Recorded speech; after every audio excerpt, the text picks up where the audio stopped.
This is a story about Toby, based on the railway series by the Reverend W. Awdry, and read aloud by me, Micheal Angelis.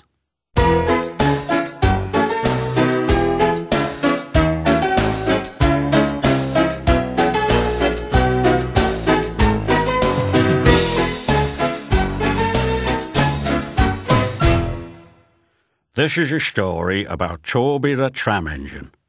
Toby loved people, but everyone thought he was too old-fashioned. He felt very sad until one day someone came to his rescue.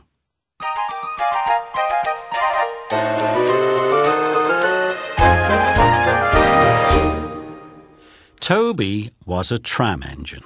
He had cowcatchers and side plates and a coach called Henrietta.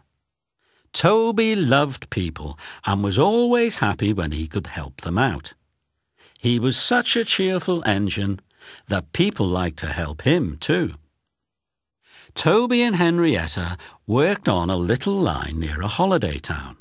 They worked very hard, taking trucks from the farms to the main line, but they had very few passengers. "It's not fair," grumbled Henrietta one day. "The buses are always full of passengers, even though they often have accidents. We never have accidents, but I have hardly any passengers." "I can't understand it," said Toby, feeling sad. Sometimes the people on the buses laughed at Toby and called him old-fashioned. This made Toby cross.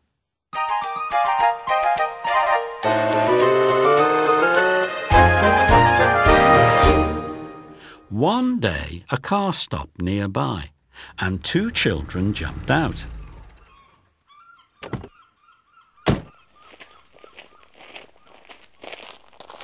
"Come and look at this engine," called the little boy. A nice-looking, stout gentleman followed them with two ladies. "That's a tram engine," explained the stout gentleman. "It's a special kind of steam train." "Can we have a ride in it?" asked the little girl. They all climbed into Henrietta, and the guard blew his whistle. Toby set off, feeling proud to have passengers. "Hip, hip, hooray!" sang Henrietta as she rattled along. The stout gentleman and his family enjoyed their ride. "Thank you, Toby," they said. "Beep, beep," whistled Toby in reply. "Come again soon." "We will," called the family, and they waved goodbye.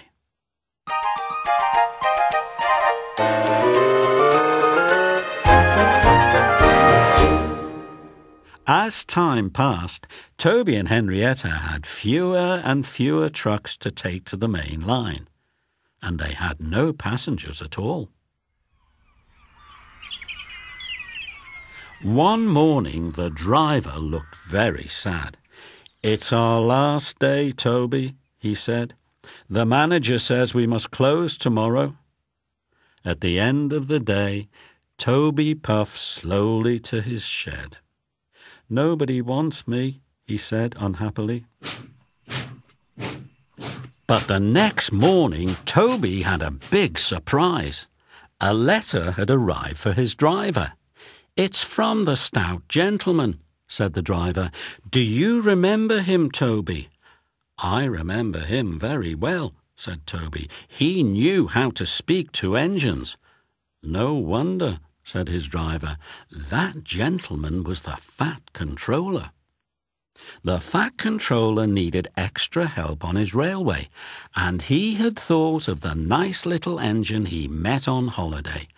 Toby could hardly believe it.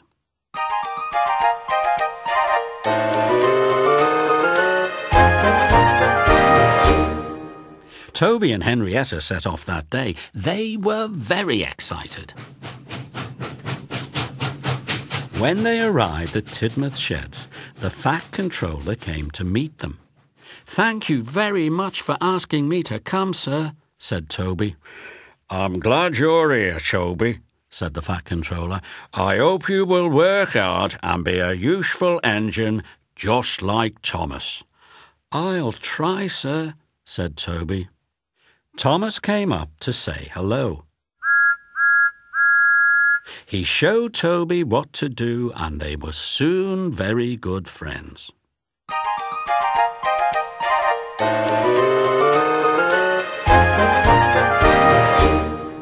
Toby loved working on the Fat Controller's railway, and he soon learned to be a really useful engine.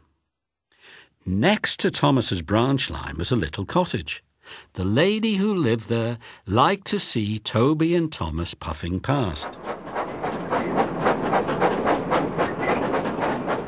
She always waved to them from her window. "That is Mrs. Kindly," Thomas told Toby. "She isn't very well, and she has to stay in bed all day." "Poor lady," said Toby. "I wish we could help her." From then on, Toby and Thomas always whistled to Mrs. Kindly when they passed her cottage. One day, it was raining hard as Thomas hurried along the track with Toby following behind. Suddenly, Thomas's driver pointed at Mrs. Kindly's cottage. "Something's wrong," he said. A big red cloth was waving out of the cottage window. "Perhaps Mrs. Kindly needs help," said Thomas's fireman. Thomas stopped carefully just before a bend in the track.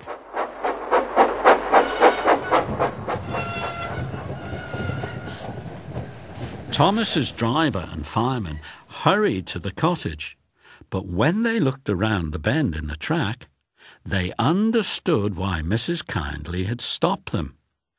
"A landslide," said the driver. Mrs. Kindly had seen the landslide and had waved her red dressing gown out of the window to warn the engines.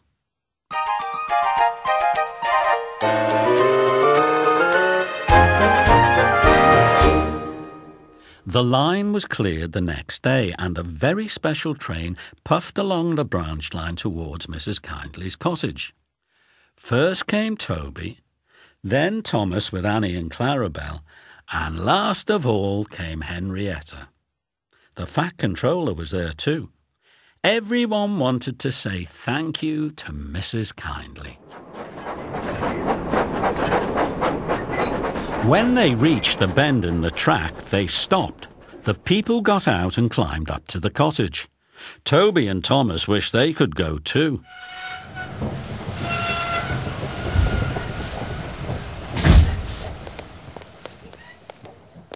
Thomas's driver gave Mrs. Kindly a new dressing gown. The guard gave her some grapes, and Toby and Thomas sent some coal as a present. "The engines and I would like to give you these tickets for a trip to the seaside," said the Fat Controller. "We hope you will get better in the sunshine." "You're very kind," said Mrs. Kindly. Toby and Thomas blew their whistles to say thank you. Toby felt very happy that he had come to work on the Fat Controller's railway. "Hip, hip, hooray!" sang Henrietta.